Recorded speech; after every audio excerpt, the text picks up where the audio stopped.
Welcome to PCS exam गुरु।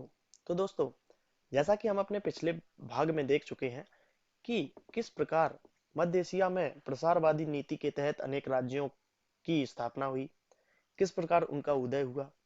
अब इन्हीं प्रसारवादी नीति के तहत भारत में तुर्क आक्रमण भी हुए।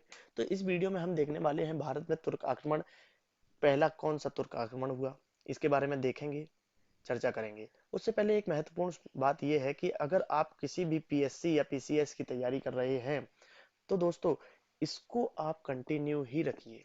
भले ही एक बार में सफलता हाथ नहीं लगती है, लेकिन पीएससी ऐसी चीज है कि ये कुछ ना कुछ देके जाएगी। अगर आपने अपना 100% दिया है तो इसको छोड़िए मत और पूरी लगन के साथ बने रहिए और इसमें लगे रहिए, जी जान से जुट जाइए और पढ़ते रहिए।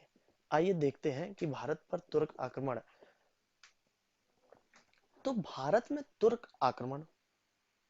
भारत पर आक्रमण का प्रारंभन और अरबों द्वारा प्रारंभ किए गए कार्य, कौन सा कार्य, अर्थात भारत पर अरबों के आक्रमण को भारत में इस्लाम की स्थापना कर तुर्कों ने पूरा किया। किसने पूरा किया? तुर्कों ने। हाँ, हालांकि भारत में अरबों ने आक्रमण किए, परंतु उन्होंने कोई एक स्थायी मुस्लिम साम्राज्य की स्थापना नहीं कर पाई और इस स्थायी मुस्लिम साम्राज्य की स्थापना कर भारत में इसका श्रेय तुर्कों को जाता है। अर्थात सर्वप्रथम अगर देखा जाए तो भारत पर आक्रमण किसने किए? अरबों ने। लेकिन वे भारत में एक स्थायी मुस्लिम साम्राज्य अर्थात इस्लामी साम्राज्य की स्थापना करने में असफल रहे। भारत में इस्लामी सत्ता स्थापित करने का श्रेय तुर्कों को जाता है। और अब देखते हैं कि जो सर्वप्रथम मुस्लिम आक्रमण हुए भारत पर, तो किसने किए? सर्वप्रथम भारत पर आक्रमण करने वाले मुसलमान जो कि अरबी थे। इनके आक्रमण के फलस्वरूप क्या हुआ दोस्तों? भारत में इस्लाम धर्म का उदय हुआ। क्या हुआ? इनके आक्रमण के फलस्वरूप भारत में इस्लाम धर्म का उदय हुआ। तो अब देखें कि तुर्क कौन थे। जैसा कि हम पिछले वीडियो में भी बता चुके हैं कि तुर्क मूल रूप से ईरानी थे, जो जो अरब आक्रमणों के समय तुर्कमेनिस्तान भाग गए थे। कहां भाग गए थे दोस्तों? तुर्कमेनिस्तान। जहां वे तुर्कों के साथ इतने घुल मिल गए कि उनके जो वंशज हुए वो तुर्क ही कहलाने लगे। अब देखते हैं कि कुछ महत्वपूर्ण बिंदुओं के बारे में देख लिए। भारतीय एवं तुर्की इतिहासकार एक हैं, बहुत ही फेमस है, इतिहासकार इरफान हबीब। इन्होंने तुर्क आक्रमणों के फलस्वरूप उत्तरी भारत में एक नई प्रौद्योगिकी के विकास की ओर ध्यान केंद्रित करते हुए लिखा है। क्या लिखा है? कि तुर्कों के आगमन ने भारत में कृषि, हस्तशिल्प उत्पादन, सैनिक सामग्री के उत्पादन और कागज के उत्पादन में नए साधनों को विकसित किया है। किसने? तुर्क आक्रमणों के कारण भारत में हस्तशिल्प उत्पादन और सैनिक सामग्री के उत्पादन, कागज के उत्पादन में नए संसाधनों का विकास हुआ। अब एक और महत्वपूर्ण बिंदु यह है कि प्रश्न पूछा जाता है कि भारत में तुर्कों द्वारा युद्ध में प्रयोग किए गए विशेष प्रकार के धनुष को क्या कहा जाता है? तो तुर्कों द्वारा भारत में प्रयोग किए गए विशेष प्रकार के धनुष को नावक कहा जाता है। अब बात करते हैं कि भारत पर सफल आक्रमण करने वाला पहला अरबी कौन था? मोहम्मद बिन कासिम। कौन था? मोहम्मद बिन कासिम। आपको हम एकदम से एक एक फैक्ट रटा देंगे जिससे आपको आगे कोई भी एग्जाम में कभी भी मिडाइवल हिस्ट्री से प्रॉब्लम ना आए। तो भारत पर सफल आक्रमण करने वाला पहला अरबी कौन था? मोहम्मद बिन कासिम। और भारत पर आक्रमण करने वाला पहला अफगानी कौन था? बहलोल लोदी। कौन था दोस्तों? बहलोल लोदी। अब देखते हैं जिसकी हम अभी चर्चा करेंगे इस वीडियो में, तो इसको भी देख लो जरा।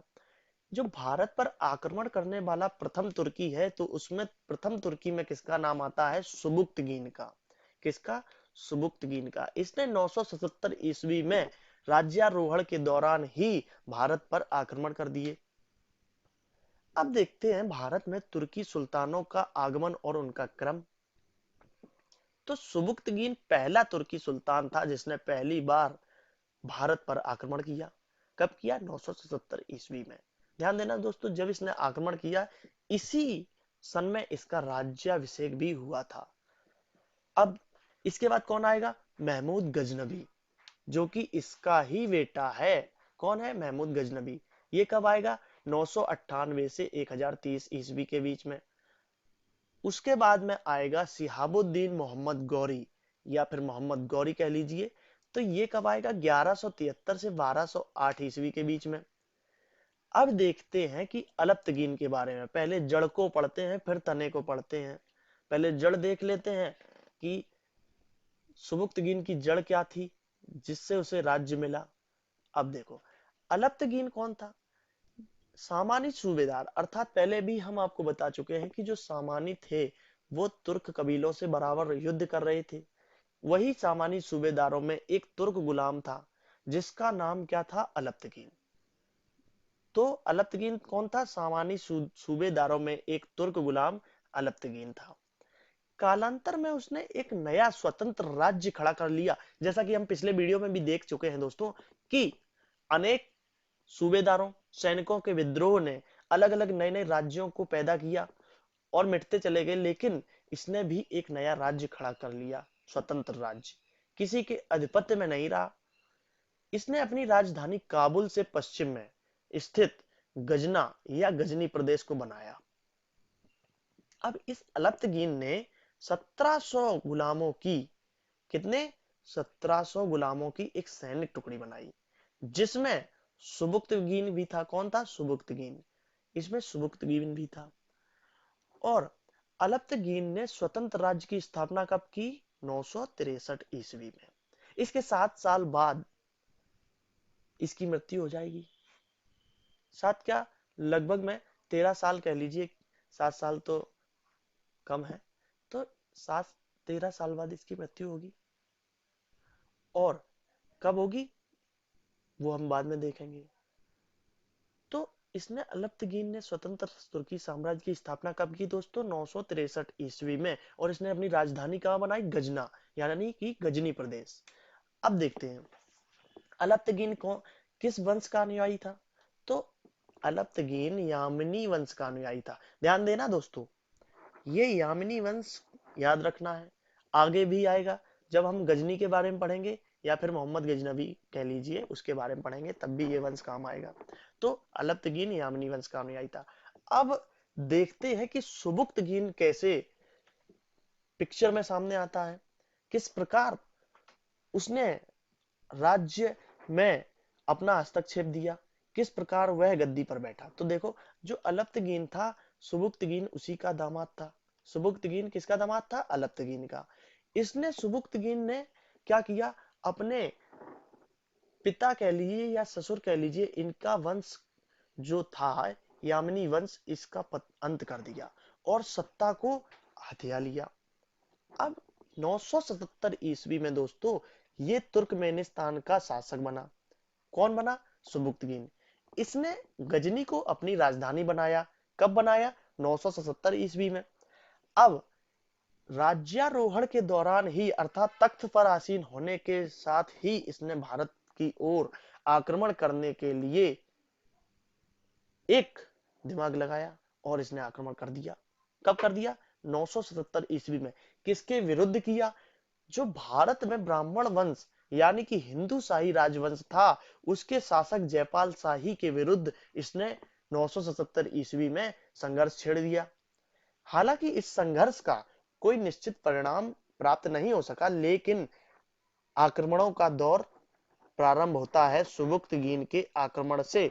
और भारत में प्रथम तुर्क आक्रमण अगर पूछा जाए तो कहेंगे सुबुक्तगीन ने भारत पर प्रथम तुर्क आक्रमण किया। वह प्रथम तुर्क था जिसने सर्वप्रथम भारत पर आक्रमण किया, तो वह था सुबुक्तगीन। जैसा कि हमने यहां भी हाईलाइट दिया है कि सुबुक्तगीन वह प्रथम तुर्की शासक था जिसने सर्वप्रथम भारत पर आक्रमण किया। कब किया? भारत पर आक्रमण किया इसने अब देखते हैं दोस्तों कि इसके बारे में पढ़ते हैं हम। किसके बारे में पढ़ेंगे? 997 ईस्वी में सुबुक्तगीन का क्या हाल होता है कि 997 ईस्वी में, ध्यान देना दोस्तों, 963 ईस्वी में अलप्तगीन गद्दी पर बैठा। 63 के बाद उसने उस 63 के बाद 977 ईस्वी में सुबुक्तगीन गद्दी पर बैठा और 977 ईस्वी के बाद 997 में सुबुक्तगीन की मृत्यु हो जाती है। अब उसकी मृत्यु के पश्चात शासन की बागडोर किसने संभाली? तो शासन की बागडोर उस समय उसका पुत्र जो था, बड़ा पुत्र महमूद गजनबी, जो कि वहां पर अनुपस्थित था, उसकी अनुपस्थिति में उसके छोटे पुत्र, अर्थात किसके छोटे पुत्र? सुबुक्तगीन के छोटे पुत्र इस्माइल ने संभाली। अब सर्वप्रथम भारत पर आक्रमण करने वाला तुर्क तो सुबुक्तगीन। किस राजवंश के विरुद्ध सर्वप्रथम भारत पर तुर्क आक्रमण हुआ? शाही राजवंश या फिर हिंदू शाही राजवंश। कौन शासक उस समय राज्य कर रहा था?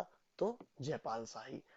इसमें 3 प्रश्न छुपे हुए हैं, तो आपको इसे ध्यान देना है।